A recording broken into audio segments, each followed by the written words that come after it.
Hey Life Youth, I hope you're all doing well. So today we're carrying on with our devotional series, and today we're going to be looking at Proverbs 27:17, which says this: "As iron sharpens iron, so a person sharpens another." Now, I don't know about you, but when I was at school, there was always this big competition about who had like the coolest pencil case.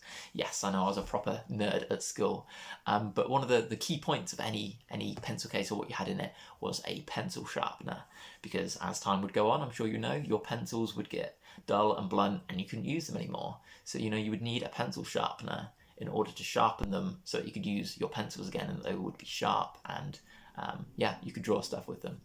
I think often we as people can be a little bit like that as well.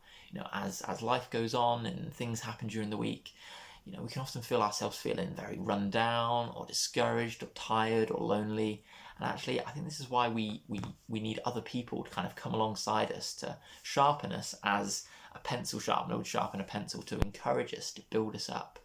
And so, this week I really want you to think about, who have you got in your life? Who are the people that influence you? Are you surrounded by people that build you up and encourage you, and kind of encourage you as a Christian as well? Or are you kind of surrounded by people that kind of tear you down and discourage you? And I just really want you to think about who can you spend more time with this week that's going to encourage you and build you up and impart words of wisdom into your life. But there's also another part in this verse, because it says, as iron sharpens iron, a person sharpens a person. It's not just like a one-way thing, it's a two-way thing here. It's not just that one person's always the sharpener and one person's always the pencil. Or to put it another way, it's not just that one person's always the helper and the encourager, and that another person is always the person being encouraged and helped. We see it's actually a two-way thing. So I just want us to think about, who are we influencing? Because I think that's a quite an important question as well. How are we influencing our friends? Are we a good influence?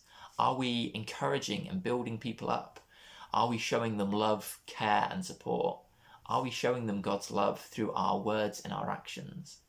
And if not, how can we be? How can we be a better encourager, a better supporter? How can we show them God's love? I think often, we can try and do things in our own strength, and do things in our own love and our own kindness and our own patience. I think we can often fall short. We get grumpy, we get tired, we get selfish. And actually, I want to really encourage you to try and go about this from a position of knowing that God loves you, and actually letting God's love overflow from you to others, so that you can encourage them. Because when we let our love be as a result of God's perfect love, that's when we can truly start to see God's love influence other people, because it's not just us. We are showing them God's perfect love.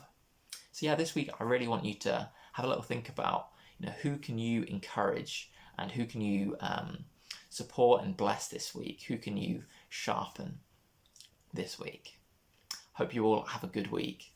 See ya.